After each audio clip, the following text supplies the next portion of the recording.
Bonjour à tous et bienvenue dans VIP. J'ai le grand plaisir de recevoir dans cette émission un grand journaliste qu'on a vu présenter le 20h, déposer des gants de boxe sur un bureau, qui nous a fait découvrir les artistes sur Paris Première, qui nous a fait découvrir la société sur France 5. Paul Amar est dans VIP cette semaine. Paul Amar, bonjour. Bonjour.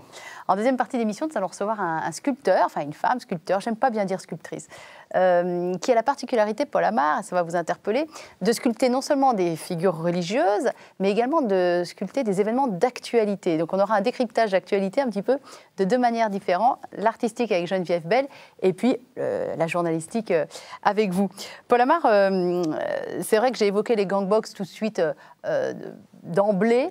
Je m'en veux un peu honnêtement parce que c'est tout de suite l'image qu'on vous colle, Paul Amar, au 20h, en train de déposer des gants de boxe pendant un débat entre Bernard Tapie et Jean-Marie Le Pen. Et ça a fait des gorges chaudes pendant des années, on en parle encore aujourd'hui. Et de votre livre que vous sortez chez Taillandier, Blessures, c'est à peu près tout ce qu'en retiennent les journalistes parisiens.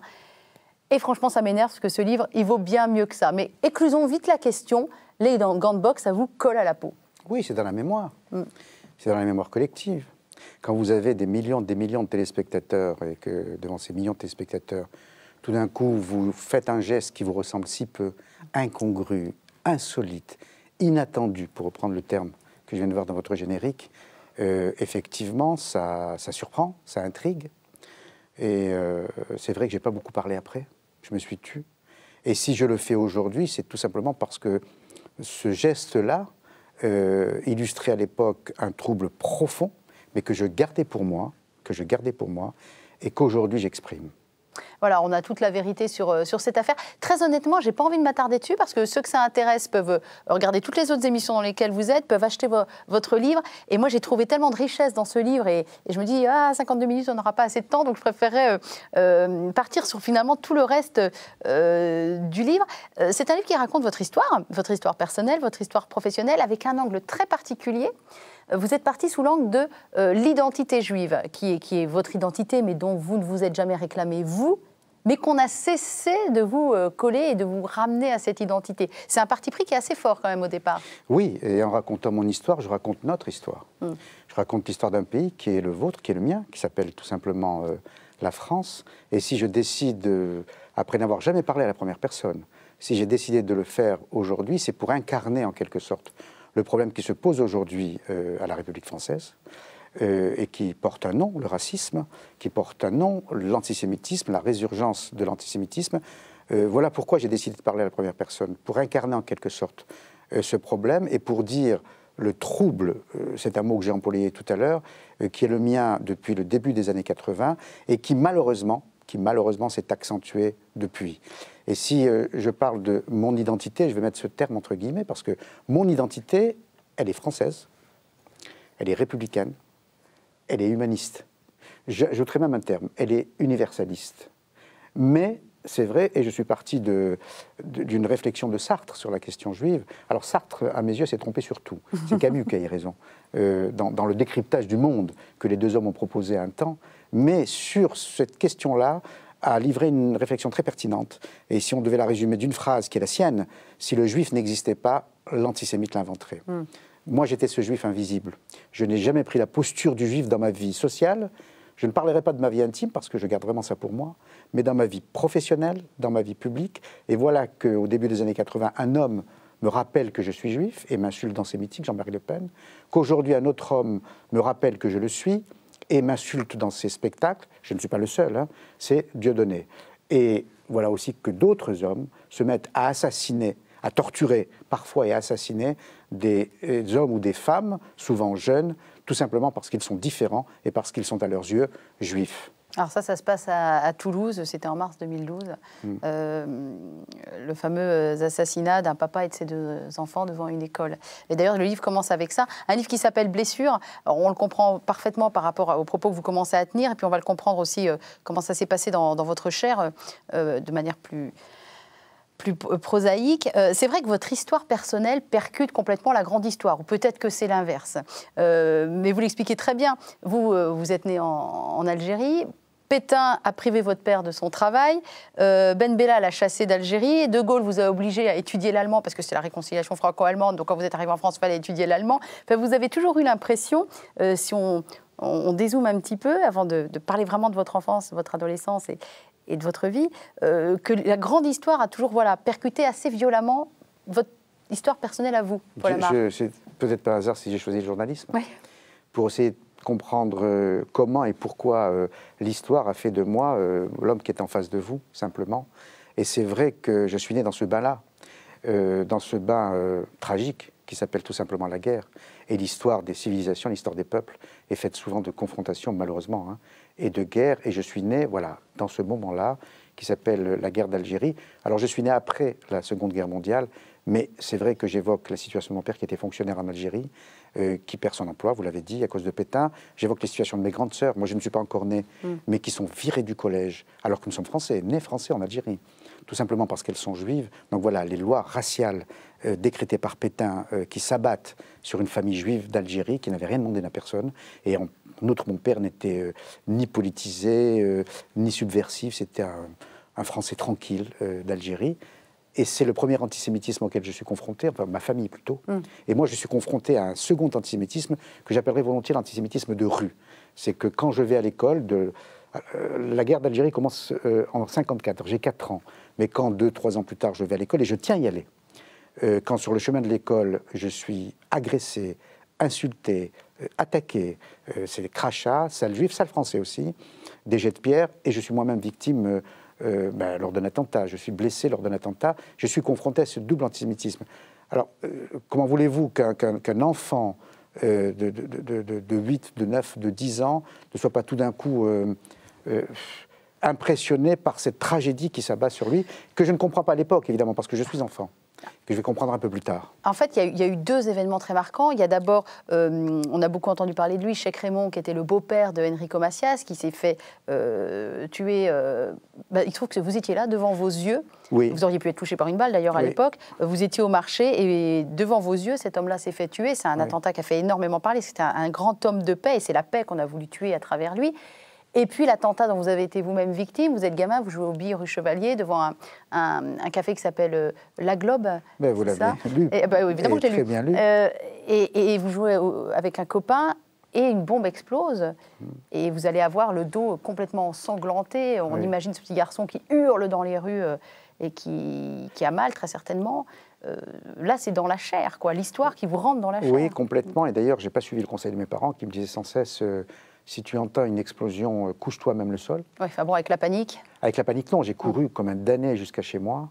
Et j'avais effectivement le dos ensanglanté. C'est mon père qui m'a pris dans ses bras et qui m'a emmené à l'hôpital. C'est un livre qui commence par « Je voudrais comprendre » et se termine par « Et rire encore ». Je voudrais comprendre et rire encore. Pour l'instant, on va essayer de comprendre. On verra si vous riez aujourd'hui. Votre vie, elle s'écrit un peu dans 3 villes, hein, Constantine, Lyon et Paris. C'est assez schématique. Constantine, l'enfance, Lyon, l'adolescence, Paris pour la vie d'adulte. Mais j'aimerais rajouter Vichy aussi, parce que alors là où ça devient presque ironique, c'est que votre papa avait besoin d'aller faire des cures, et ces cures avaient lieu à Vichy. Pour quelqu'un qui écrit un livre sous l'angle d'identité juive, c'est quand même assez parlant. Oui, c'est énorme même. C'est énorme. Et pour vous, ça a été des périodes très heureuses, parce que la portée symbolique de Vichy ne vous atteignait pas à l'époque, vous étiez petit. C'est tout le paradoxe, c'est que Vichy a représenté pour moi un moment de paix, mais dans tous les sens du terme.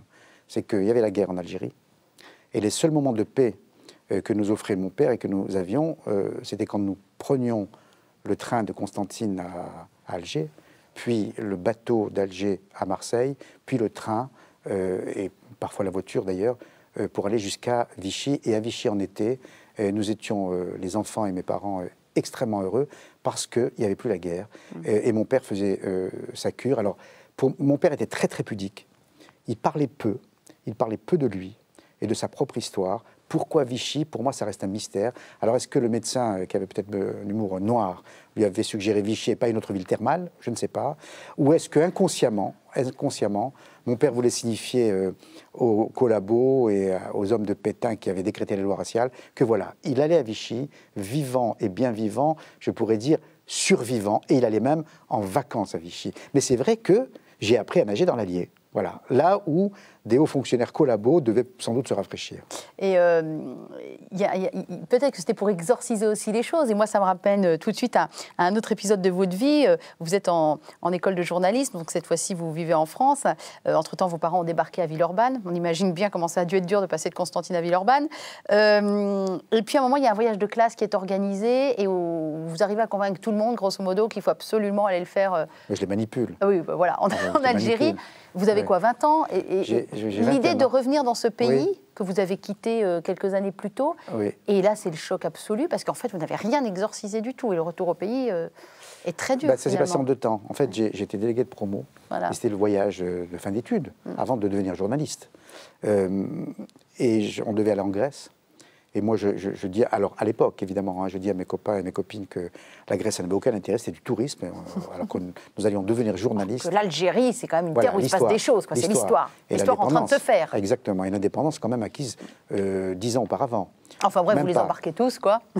Mais quand je dis que ça s'est passé en 2 temps, on va d'abord dans le sud algérien, au port du désert à El Oued, et là, bonheur absolu, mais bonheur absolu. Comme je marmonnais encore quelques mots d'arabe, parce que mes parents parlaient couramment l'arabe, enfin, ils parlaient français, et en famille, on parlait en français, mais mon père, de par sa fonction, parlait aussi l'arabe, et moi, je marmonnais quelques mots, d'ailleurs, des jeunes Kabyles du coin ne pensaient pas que j'étais français. Ils pensaient que vous étiez Kabyle. Exactement, ouais. Exactement, parce qu'il y a des Kabyles aux yeux clairs. Hein. Ouais. Et donc, bonheur absolu, et mes camarades de promo se souviennent encore de ce bonheur que j'éprouvais et que nous éprouvions. L'erreur que j'ai commise, c'est de rester sur place quand les autres sont rentrés. Ils sont rentrés avec un ami qui n'est plus là, et que je salue, Damien Petit, qui lui ne connaissait rien de l'Algérie. Hein. Il avait décidé de m'accompagner, d'aller revoir ma ville natale. Et donc tous les deux, en stop, parce qu'on n'avait plus d'argent, on a fait du stop de El Oued jusqu'à Constantine, on est remonté. Et voilà l'erreur, c'est que je n'avais que 21 ans. Et quand j'ai revu ma ville, tous les souvenirs de guerre ont ressurgi. J'ai même pas eu la force de monter dans ma maison, enfin dans l'appartement de mon immeuble. Et j'ai revu tous les lieux tragiques où j'étais gosse et où j'avais vu la guerre et la haine et la mort gosse. Et ces souvenirs ont ressurgi, je ne l'ai pas supporté, si bien que je ne suis jamais retourné en Algérie depuis. Oui, mais alors, premier poste, correspondant à l'étranger pour France Inter, Cambodge, Khmer Rouge. C'est quoi cette volonté de vouloir quitter une guerre pour aller en affronter une autre? Vous avez cité les premiers mots du livre, et je pense que je voudrais comprendre. C'est ce qui détermine complètement ma démarche depuis le début. Je ne dis pas que j'ai compris, c'est bien pour ça que j'emploie le conditionnel, je voudrais comprendre. Quand Roger Foria, le patron des bureaux de Radio France à l'étranger, me propose un poste, il me propose de m'envoyer au Brésil. Et il a été extrêmement surpris, même choqué que je refuse. J'ai dit la même chose que pour la Grèce, à l'époque, parce qu'aujourd'hui, le Brésil, c'est passionnant. Comme la Grèce, à l'époque, il ne se passait pas grand-chose au Brésil. Non, c'était Copacabana, quoi. Voilà. Il fallait aller au Cambodge. Voilà, et je lui réponds, non, le Brésil, ça ne m'intéresse pas, le Cambodge. Je pense que j'ai choisi le Cambodge aussi pour la même raison, c'est que je voulais comprendre ce que je n'avais pas compris enfant. La guerre entre les hommes, la haine entre les hommes, et j'ai choisi le Cambodge pour tenter de comprendre pourquoi des hommes de même identité, pour reprendre le terme que vous avez employé tout à l'heure, faisant partie du même peuple, en l'occurrence le peuple khmer, pourquoi ils étaient en train de s'entretuer. Voilà pourquoi, au grand désespoir de mes parents, et je leur ai fait... On est un peu inconscient quand on a 20 ans, 25 ans, on ne pense pas au mal qu'on peut faire à nos parents, et j'ai choisi le Cambodge, j'ai choisi un pays en guerre, alors qu'on sortait de la guerre, voilà. Et c'est sans doute la raison pour laquelle j'ai choisi le Cambodge. Le journaliste, c'est celui qui veut comprendre? Oui, c'est celui qui regarde, d'abord, mais ça a toujours aussi fondé ma démarche journalistique. Bon, vous savez, j'ai hésité entre 2 seuls métiers, hein, l'enseignement et le journalisme. Moi, j'estime qu'on ne doit pas se contenter d'observer puis de donner à voir. Évidemment, on doit aussi tenter de comprendre pour ensuite donner à comprendre. On ne comprend pas tout. On n'explique pas forcément très bien les choses. Mais essayer de décrypter quand même. Je pense qu'il y a une dimension pédagogique qui est, à mon avis, inhérente à notre métier. Qui est vrai aussi bien quand on est donc correspondant à l'étranger, quand on présente le 20h, quand on fait recto verso, ou avec des stars de cinéma dont on retrace la vie, quand on fait Le Monde de Léa, quand on fait Revue et corrigée sur France 5. C'est toujours cette même ligne qui vous a guidé. Comprendre le monde, comprendre le fracas du monde, comprendre parfois l'incompréhensible, comprendre ce que vous faites en ce moment, comprendre aussi l'autre, dans ses vérités, dans ses mensonges, dans sa sincérité ou pas, dans ses mystères ou pas, comprendre l'autre. Quand on est en interview politique, qu'on est chef d'un service politique comme vous l'avez été à France 2, qu'on se retrouve à interviewer des grandes personnalités politiques, et on a l'impression d'avancer dans cette connaissance de l'autre, parce que moi j'ai fait de l'interview politique, j'ai surtout eu l'impression de me faire balader, très honnêtement, et de ne pas arriver à faire sortir ces personnes-là de leur langue de bois. Comment vous avez fait? Vous donnez-moi des conseils, parce que c'est tellement dur. Non, le registre est très différent, voilà, de l'échange que nous avons en ce moment même, où on est dans une vérité, tout simplement. Une vérité, une confiance, et une confiance, tout à fait. Alors que face à des politiques, on est dans un discours, c'est autre chose. Ils sont dans un rapport de force, ils sont dans une séduction permanente, et ils sont au fond dans un combat permanent. Ils sont dans un combat permanent. Et quand l'homme politique vous a en face de vous, il va répondre à vos questions, mais en pensant à qui? Pas à vous. Il pense à son adversaire ou à ses faux amis. Donc le rapport est forcément faussé, parce que vous allez l'avoir en face de lui, il va vous regarder, parce qu'il fait très bien son métier. Mais tout, et d'ailleurs, moi, je n'ai pas été coaché avant de venir vous voir, je viens naturellement. J'ai écrit un livre, vous m'avez fait l'amitié, de le lire, deux, de m'inviter, et voilà, et vous allez essayer de comprendre ma démarche. Donc on est dans un rapport extrêmement sincère, extrêmement vrai. Vous savez, les psys ont une très belle formule pour qualifier parfois des comportements. Par exemple, les acteurs, ils disent que ce sont des menteurs professionnels, au sens noble du terme. Quand un acteur va dire à une actrice, ou réciproquement, je t'aime, il va le faire pour les besoins du film ou de la pièce de théâtre. Et ce sont donc des menteurs professionnels. Mais les politiques peuvent être aussi des menteurs professionnels. Donc forcément, il faut le savoir quand on s'apprête à les interviewer et jouer un peu au jeu de la souris, tout simplement. Quelle est la personnalité politique qui vous a le plus impressionné, dans le bon sens ou le mauvais sens du terme? Vous choisissez Paul Amar, mais... Dans le bon sens du terme, au sens non pas politique ou politicien du terme, alors de mon vivant, là, vraiment, je dirais Pierre Mendès France, parce que j'étais étudiant et nous avions commencé à écrire un livre, le Dictionnaire des hommes politiques, avec François-Olivier Gisbert, qu'on avait terminé. Et donc ça m'a donné l'occasion de le rencontrer. Il avait accepté de me recevoir, je n'étais qu'un jeune étudiant, et j'ai passé une journée avec lui, et j'étais impressionné par cette rencontre, parce qu'il me racontait la 4e République. Il me racontait l'histoire de la violence politique, qui s'est à un certain moment même abattue sur lui, cet attachement qu'il avait, malgré tout, toutes les injures, toutes les attaques qu'il avait subies, notamment pendant la guerre, cet attachement qu'il avait à la France, voilà, aux valeurs républicaines, aux valeurs humanistes. Je pense que c'est une des rencontres qui m'a le plus impressionné. Voilà. Donc c'était avant d'exercer mon métier. Et oui, comme quoi. Et dans celle que vous ne pourrez jamais faire, soit parce que les personnes étaient décédées bien avant, soit parce que voilà, ça se fera jamais. Il y a quelqu'un, voilà, que vous avez interviewé toutes sortes de personnes, politiques, artistes, etc. Donc je mélange tout, mais il y a quelqu'un que vous auriez aimé interviewer et c'est encore en suspens quelque part. Ah, ça reste toujours en suspens, c'est Barbara. Ah bah oui. Le grand vous en parlez dans votre livre. Ouais. Barbara, que j'ai aimée quand j'avais 15 ans. J'ai même eu un culot inouï, elle était passée à Lyon, et j'étais allé dans sa loge pour dire que j'étais amoureux d'elle. Et j'étais fou d'elle, de ses chansons. Comment a-t-elle réagi, Barbara? Elle a éclaté de rire. Et après, quand je suis devenu journaliste, et quand j'ai eu cette chance de faire une émission d'accueil des artistes, je lui ai écrit. Elle m'a répondu d'ailleurs, mais elle ne voulait plus... se livrer? Non. Il y a eu 20h Paris Première et il y a eu Recto Verso. Oui, et elle ne voulait plus même être dans la lumière. Voilà. Il y a une lumière sur vous comme sur moi aujourd'hui. Et elle avait choisi l'enfermement. Et elle n'avait même plus de lumière naturelle. C'était terrible. Et je souffrais pour elle. Voilà, Barbara. Qu'est-ce qui vous ont appris tous ces artistes que vous avez rencontrés, décryptés avec beaucoup d'humanité? On se souvient notamment de Recto Verso, cette salle de cinéma, ce film qu'on pouvait arrêter et redémarrer quand on voulait. Vous étiez tellement loin de ce que vous aviez fait avant. Qu'est-ce que ça vous a appris, cette période-là? Je venais du journalisme politique, je venais de la violence politique, je venais du journalisme de guerre. Et quand Cyril Dupeloux m'a proposé, il était président de Paris Première, de présenter cette émission d'accueil des artistes. Et j'ai d'ailleurs, ma première réponse était, mais j'en suis incapable, c'est pas mon métier, j'ai pas fait ça. Et il a eu cette réponse, au début un petit peu insolite, il m'a dit, mais justement, c'est ça qui nous intéresse. Et au début, j'étais croyez-moi, très intimidé. Parce qu'on était dans un rapport qui était si différent de l'interview politique. Et donc, et puis comme je suis plutôt pudique et réservé, je voulais pas être trop intrusif. Ah oui. Mais finalement, ils m'ont permis d'entrer dans leur sphère intime à partir du moment où la création artistique est étroitement liée. Je crois qu'on reçoit une sculptrice, moi j'ose le terme, une sculptrice tout à l'heure, où il y a une très forte adéquation entre la vie intime, faite de bonheur, faite de douleur, faite d'épreuves, et la création.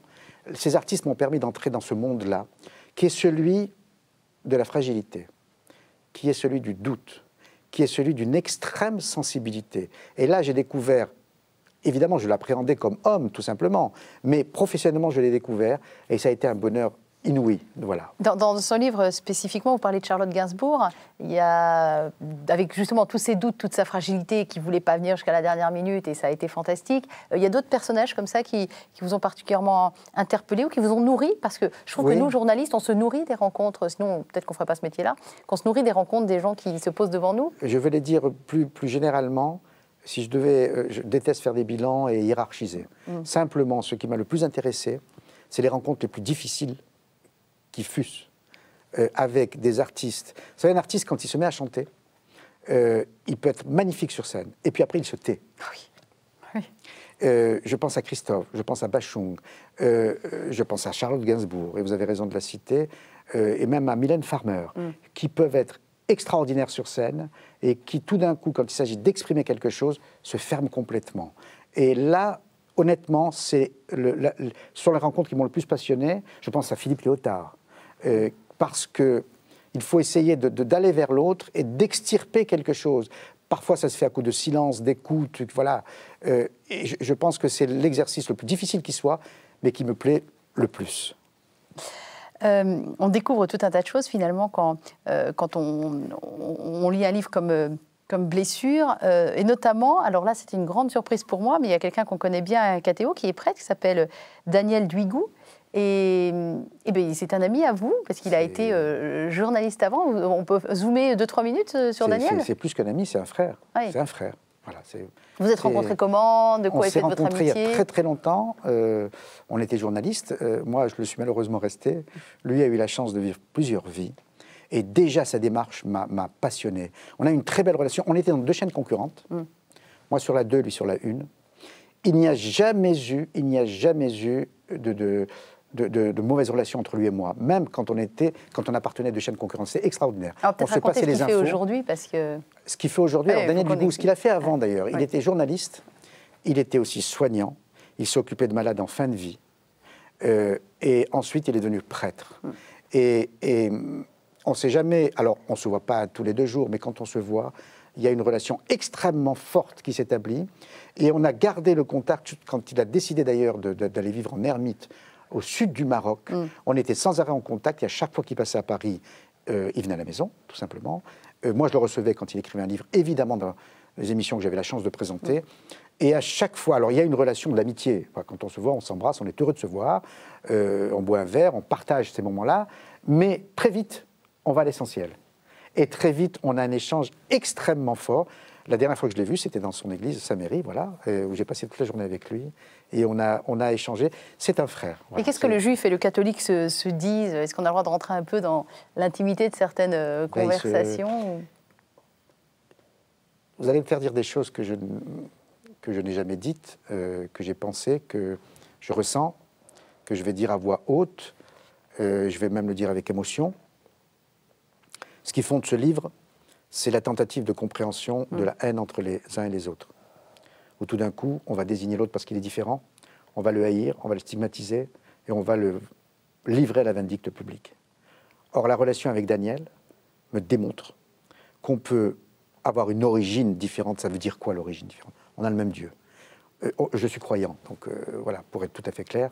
La relation avec Daniel me démontre qu'on peut avoir un parcours différent, mais qu'on peut se sentir...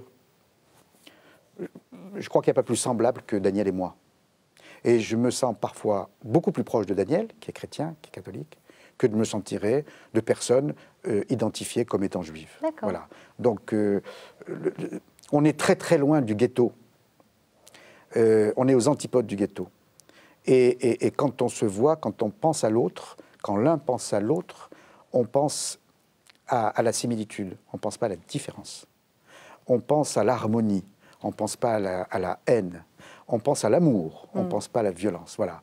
Donc c'est une relation d'amour, tout simplement, entre 2 êtres qu'on croit différents et qui ne sont pas tant que ça. Vous décryptez l'actualité ensemble? Oui, bien sûr. Que lui, il est très très branché. Hein. Mais complètement. Lisez du Daniel Duigou si vous ne l'avez jamais fait. Hein, mais... Complètement.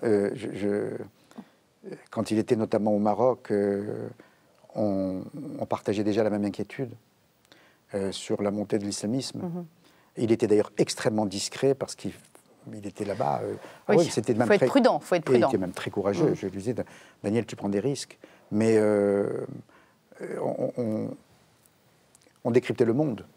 Et on constatait que le monde allait de mal en pis, tout simplement, et évidemment pour le déplorer. Et le décryptage du prêtre qu'il est vous surprend des fois, vous interroge, vous bouscule, vous questionne? Non.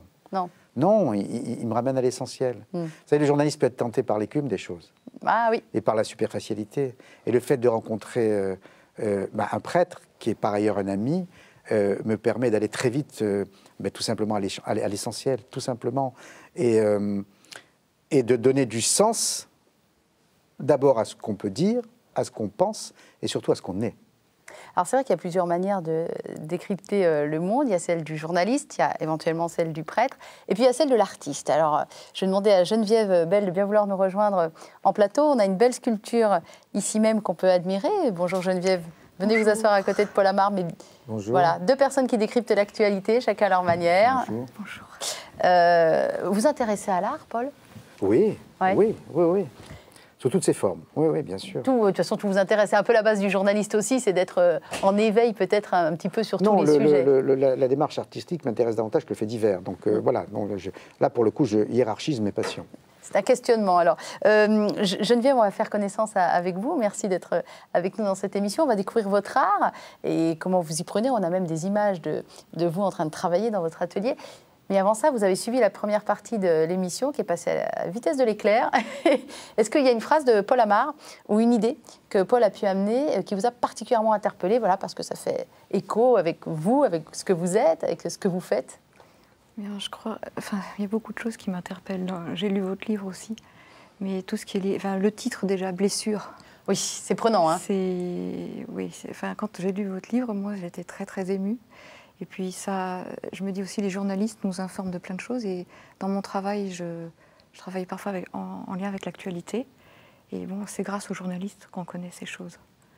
Donc, et des choses très graves en général, des choses qui font mal.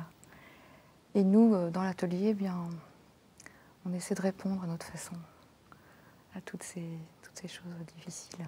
Et puisque vous avez lu le livre de Paul Amar, qu'est-ce qu'il en est ressorti pour vous d'une manière globale? Qu'est-ce qui vous a particulièrement interpellé? De la souffrance. Oui. Beaucoup de souffrance et puis une inquiétude aussi. Une inquiétude par rapport au racisme ou des choses comme ça. Et à la fois, je pense qu'il faut garder beaucoup d'espoir quand même. C'est le message de l'artiste, ça, de garder de l'espoir? Oui, parce que sinon on ne peut pas vivre. Vous en avez de l'espoir, Paul Amar? Vous avez cité le dernier mot. Oui, le rire. Voilà. Je voudrais comprendre, le livre débute ainsi, et rire encore. Quand j'ai mis ces deux phrases bout à bout, je fais toujours ça. Je ne sais pas comment vous faites quand vous lisez un livre pour votre métier. Je lis toujours la première phrase et la dernière phrase. Et je me suis dit, mais ça se tient. Je voudrais comprendre et rire encore. On a Paul Amar en une seule phrase.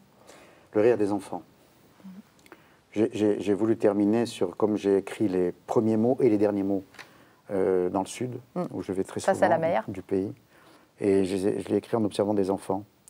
Et j'ai une partie de la réponse à la question que je pose sur ce mystère du racisme, où j'ai failli tomber dans le piège, d'ailleurs tendu par les antisémites ou les racistes qui veulent à tout prix vous ghettoiser et qui veulent à tout prix vous réduire à la seule identité qu'ils ont désignée. Voilà. Et d'ailleurs, j'ai repris une phrase de Baudelaire pour dire que finalement, ce qui rapproche les uns des autres, c'est pas la différence, c'est la similitude. Et quand je vois des enfants de toutes les couleurs, de toutes les origines, jouer ensemble et rire ensemble, j'ai voulu terminer par cette note d'espoir où je constate simplement que les enfants ne sont pas racistes, tout simplement, et que ce sont les adultes qui... malheureusement diabolise l'être humain, parfois le manipule, et pour en faire des racistes. Mais, alors c'est peut-être un peu rousseauiste ce que je vais raconter là, mais l'enfant ne naît pas raciste et ne naît pas violent, tout simplement. Et j'ai voulu terminer sur cette note d'espoir. Vous allez voir que la sculpture aussi, c'est polémique. On va en parler avec Geneviève. Vous vous êtes mis à sculpter il n'y a pas si longtemps que ça, finalement, enfin il y a une dizaine d'années. Vous dites que c'est un art de la maturité, et d'un seul coup, je revois Hugo Frey, qui est venu faire cette émission, qui a démarré la sculpture à 80 ans.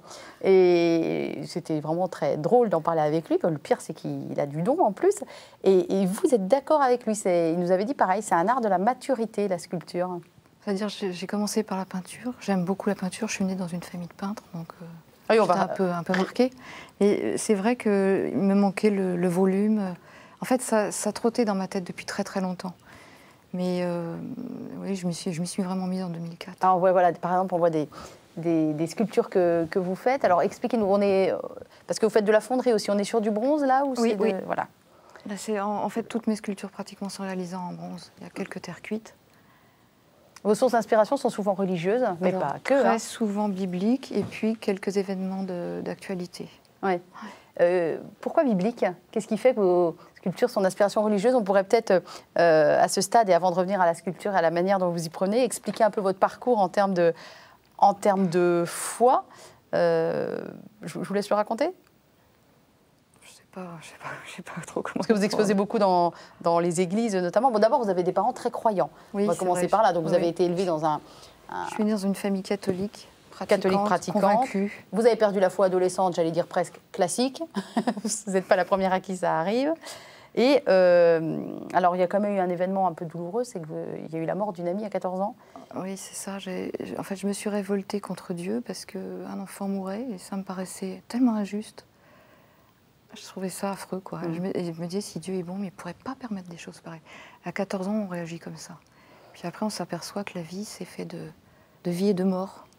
Et puis qu'il faut faire avec, et puis voilà, quoi. Ça a été une sorte de descente quand même assez bas, jusqu'à l'âge de... Alors là, vous aviez perdu finalement le sens de votre vie, jusqu'à l'âge de 21 ans, où il se trouve que votre frère allait dans une abbaye et que vous lui avez dit, mais emmène-moi. Oui, c'est ça. J'avais besoin de faire le point. Vraiment, j'étais assez désespérée. J'avais besoin de faire le point et de voir où j'en étais. Lui, il mettait plutôt les freins. Et puis j'ai jamais regretté d'être allée dans cette abbaye, puisque tout a changé, là. Il y avait un avant et un après. Voilà. C'était en 1981. Oui. Alors tout de suite, un journaliste, 81, il va penser politique, il va penser élection. Non, mais Geneviève, c'est conversion.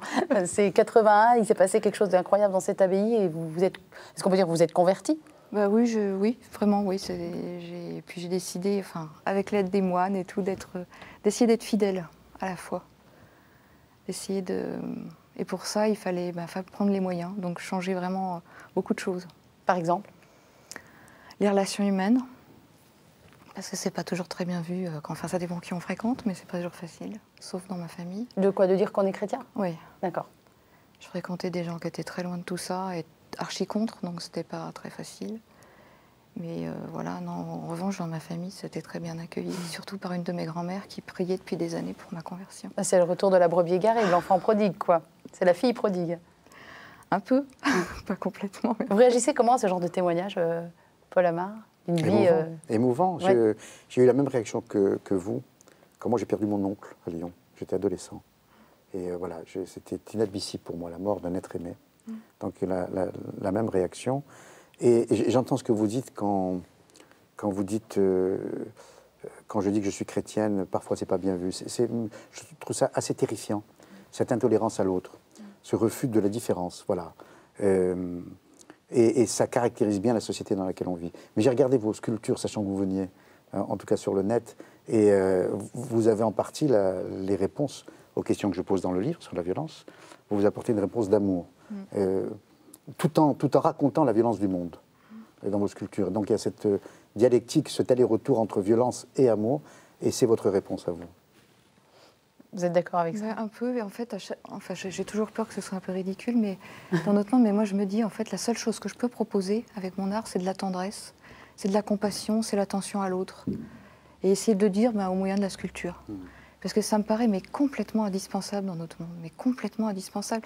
On fait des grands discours, on fait des grandes choses, mais ça c'est tout simple et ça se vit au quotidien avec nos proches et des proches aux autres. Enfin, je veux dire, ça me paraît indispensable, vraiment. On va voir quelques images où on vous voit travailler dans votre atelier, donc qui est situé au sous-sol de votre maison. C'est bien ça. Je vais peut-être vous laisser commenter les images, vous serez plus doué que moi. Geneviève, je vous laisse commenter les images. Alors, j'essaie de travailler, oui. C'est pas très facile devant une caméra, en fait, de travailler. Alors, la présence de la caméra vous a gêné, là, pour travailler? Non, parce que c'était l'ébauche d'une pièce. D'une pièce qui va représenter quoi? Je sais pas encore. En fait, bon non, ça part, je sais pas. Enfin, vous ne savez jamais avant ce que vous allez faire? Très rarement. Enfin, sauf quand il y a un événement d'actualité et que... Mais non, en fait, c'est même en travaillant que ça vient. Souvent, je commence à travailler, je me laisse conduire. Parfois, je suis conduite, il y a quelque chose. Je me dis, par exemple, quand j'ai fait Mon bien-aimé est à moi et moi à lui, bon, je voulais faire quelque chose sur l'amour conjugal. Mais aussi, d'autres fois, c'est un événement d'actualité. Comme quoi, par exemple? Quand j'ai commencé la sculpture, il venait d'y avoir un événement très grave en Ossétie du Nord. Il y avait l'école de Beslan qui avait été prise en otage. Et je venais juste de commencer. Et ça m'interpellait, mais ça m'interpellait. Je me disais, c'est tellement horrible, quoi, ce qui se passe là-bas. Il faut faire ce qui s'est passé là-bas. Et alors, j'étais en train de travailler, et puis c'est venu, quoi. Il y avait des visages qui venaient. C'était un peu les enfants qui, de l'au-delà, voulaient consoler leurs parents. Puis au sommet, il y a une petite tête qui crie vers le ciel, mais pourquoi? Pourquoi? Le décryptage de l'actualité par la sculpture, alors, enfin, le décryptage ou le rendu, parce que c'est peut-être pas un décryptage, ou la lecture de l'actualité par la sculpture, j'avoue que c'est la première fois que j'en entends parler, moi, et ça m'interpelle. Hein. Geneviève, je ne sais pas comment le journaliste réagit à ça, mais... Je vais parler des enfants un instant. Ils étaient ados. Ils ont été traumatisés par ce qui s'est passé à Beslan. Et eux, tous les deux, ont écrit un texte très, très fort avec le même mot, pourquoi. Ils ne comprenaient pas qu'on s'en prenne comme ça des enfants et qu'on tue des enfants. Et moi, je comprends qu'on puisse réagir comme vous avez réagi. D'ailleurs, c'est peut-être même l'instinct de survie qui fait que, voilà, on tue des enfants, mais on va essayer de résister à cette abomination en montrant à nouveau des enfants et qui vont consoler leurs parents. Je trouve même le geste extrêmement fort de votre part. Ce sont les enfants qui vont consoler les parents de leur douleur parce qu'ils sont inconsolables de toute façon. La sculpture comme acte de résistance, alors c'est vraiment... d'accord. Oui. Alors on a des exemples, hein, on va regarder ça ensemble, Geneviève, et alors je vous laisse... voilà. Ah oui, alors celle-ci, c'est « Souviens-toi de Kamakura », ça c'est particulier aussi. C'est lié à un voyage au Japon. Et en fait, j'avais visité Kamakura, qui est un centre bouddhiste, et à un moment, avec une amie donc, qui connaît bien, moi je ne connais pas très très bien le bouddhisme, un petit peu, mais pas très bien. J'aime bien toutes les notions de compassion qu'il y a avec le bouddhisme. Et puis à un moment, je suis arrivée dans cet immense jardin qui est devant une statue qui était placée en l'air, qui s'appelait Gézo. Et à ses pieds, il y avait une foule de petites statuettes, toutes identiques, placées par carrés. Et je sais pas, j'étais saisie là. Il y avait, certaines avaient un petit bonnet de bébé, d'autres une tétine, d'autres un petit bouquet de fleurs autour du cou, mais elles étaient toutes identiques. Et j'ai demandé, mais qu'est-ce que ça veut dire? Il se passait quelque chose de... Je sais pas, ça me secouait, quoi. Et alors, mon ami m'a dit, en fait, c'est les femmes qui ont ou avorté ou perdu un bébé très jeune, qui viennent là et qui déposent cette statuette devant cette divinité pour, comment dire, comme un ex-voto un peu, pour être libérées de cette douleur. Exorciser un peu ça aussi, quoi. Ouais, ouais. Ouais. Il y a un dernier exemple que je voudrais qu'on montre, il s'agit d'un bonze que vous avez sculpté. Et je vous disais, pareil, nous raconter l'histoire de ce bonze. Alors le bonze, oui, c'est la supplication du bonze. Et ça, c'était lié aux événements qui avaient lieu en Birmanie en 2007, en fait. Quand le peuple est descendu dans la rue manifester, pour, je ne sais plus, il y avait la hausse des prix, enfin, c'était très difficile pour le peuple, et du coup, les bonzes sont venus les soutenir, et puis les militaires, eh bien, ils ont foncé dans le tas. Oui, ont tiré dans le tas. Ouais, c'était... Donc là, c'est pareil, pourquoi les bonzes, je ne sais pas, mais à ce moment-là, ça m'a interpellée très fort. Mais bon, il y a plein d'événements dans le monde, et puis parfois, tout d'un coup, ponctuellement, il y a quelque chose qui me happe quand je suis en train de travailler. Mais je ne sais pas pourquoi plus l'un que l'autre, mais en fait, bon, tout se rejoint. Hein, c'est... Quand je parle des enfants de Beslan, finalement, il y a tellement de malheurs dans le monde encore, même aujourd'hui, en Syrie et ailleurs, que bon, ça rejoint. Hein, bon. Et puis à la fois, je n'ai pas envie de montrer que les choses douloureuses. Quand vous lisez le livre de Paul Amar, spontanément, la question va être horrible et très difficile, et c'est une question de journaliste, et je sais, mais spontanément, la sculpture qui vous viendrait, ce serait quoi, après lecture de ce livre, qui effectivement est fait de douleur, pas que, hein, quand même, mais c'est quand même très présent. La sculpture? Ouais. C'est difficile. Oui, je sais. Moi aussi, ce serait quelqu'un qui console. Il y aurait un visage et puis quelqu'un qui caresserait le visage. Ça, c'est voilà, dédié à Paul Amar, une sculpture virtuelle qui existera peut-être... Mais en fait, quand j'ai apporté celle-ci, je me suis dit, en fait, ça répond un peu. C'est le bon samaritain. Le bon samaritain, pour nous chrétiens, c'est un peu Jésus qui nous prend contre son cœur, qui ramasse le pauvre qui n'en peut plus dans la rue, qui a pris des coups, qui s'est fait voler, qu'on laisse presque comme mort. Et il y a le bon samaritain qui vient, qui le prend contre son cœur, puis après il va le faire soigner. Mais Donc c'est celui qui console, quoi. C'est celui qui console, c'est celui qui apaise. Ben, c'est mon père qui m'a pris dans ses bras quand j'ai été blessé. Mais sans doute inconsciemment ou involontairement, je reproduis à mon tour parce que si j'aime écouter l'autre, surtout dans sa souffrance, j'ai accueilli des centaines et des centaines de Français dans les émissions que j'ai pu faire qui venaient dire leur souffrance, quelle soit. Hein. Elle peut être familiale, elle peut être sociale, elle peut être économique. Même sans le savoir, j'ai fait œuvre de soignant. Donc je comprends parfaitement votre démarche parce que je suis aussi dans cette démarche. Et je ne m'interdis pas le droit déjà de le dire. Ça peut surprendre des journalistes, des confrères ou des consoeurs de dire ça. Mais moi, je ne me l'interdis pas. Écouter l'autre, c'est déjà aller vers l'autre, c'est déjà tenter, peut-être pas de le soigner, le mot est trop fort, mais de penser parfois ses blessures. La sculpture, c'est un langage, c'est une manière de dire « je ».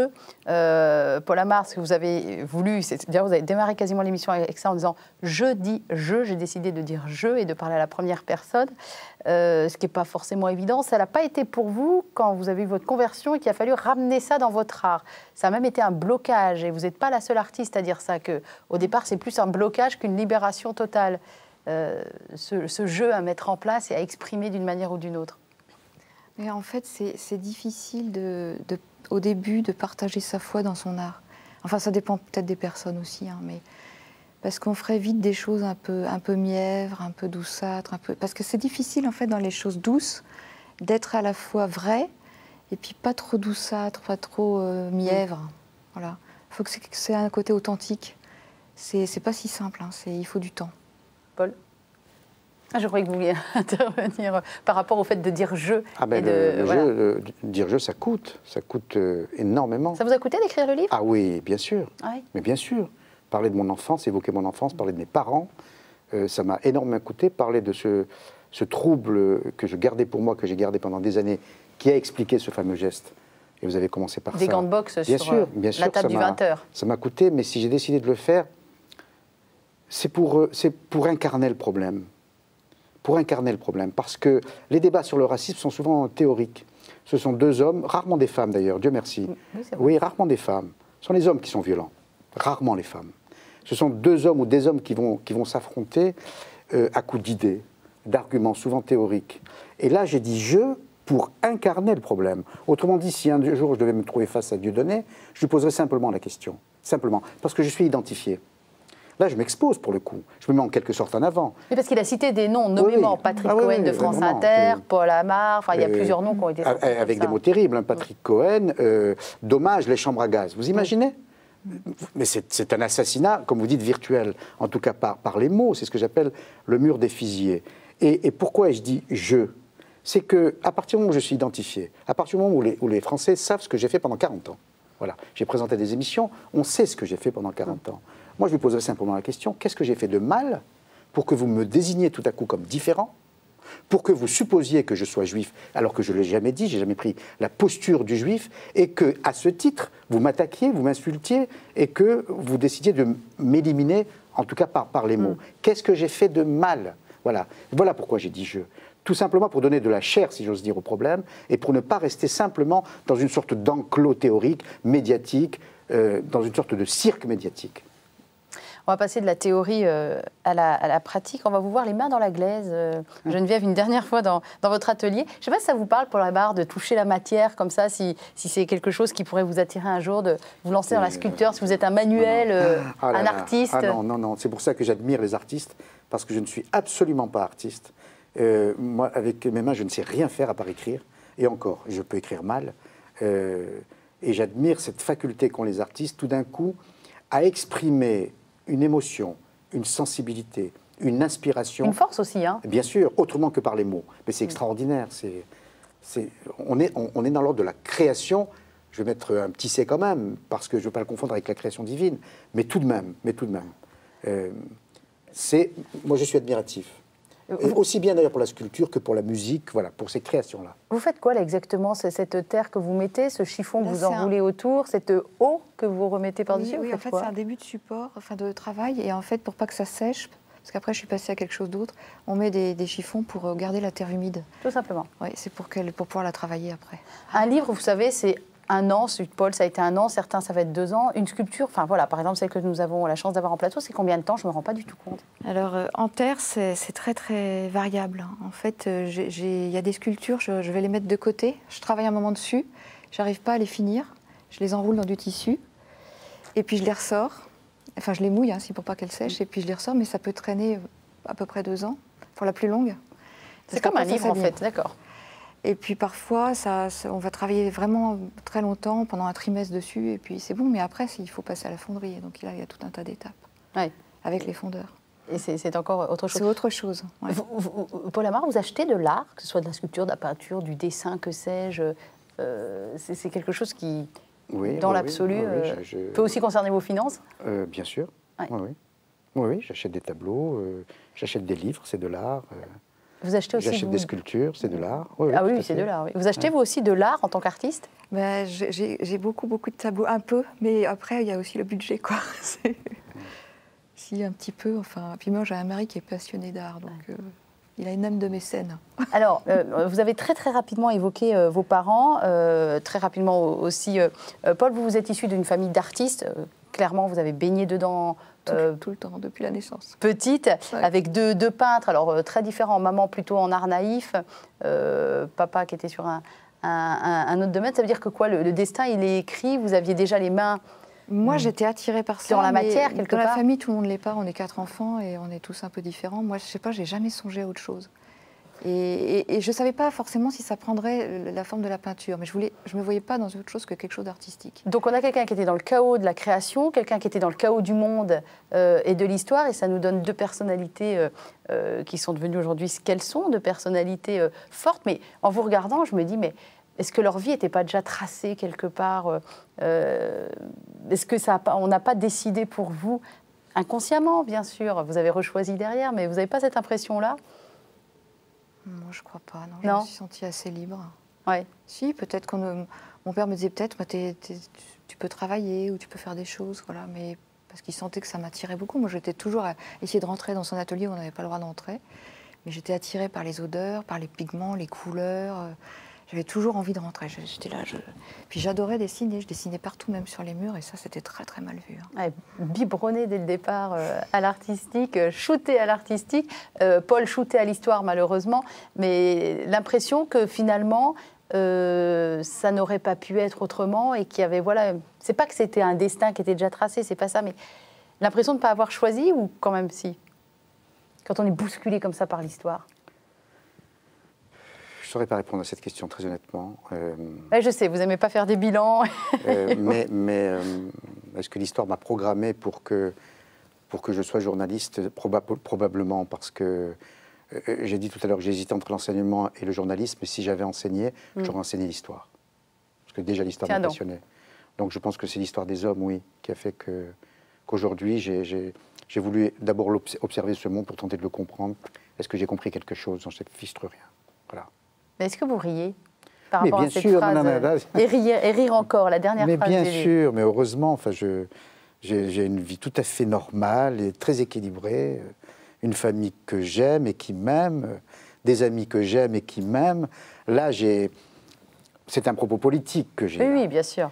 C'est une blessure qui est en moi que malheureusement, qui a été cicatrisée à l'adolescence, quand j'ai oublié la question de l'identité, parce qu'on ne se posait pas la question de savoir qui était chrétien, juif ou musulman. À 20 ans, j'étais le plus heureux des jeunes hommes à 20 ans, et tout d'un coup, la bêtise de l'homme, l'intolérance et la haine ont voulu que tout d'un coup, je repose à nouveau la question de l'identité. Mais c'est un propos politique.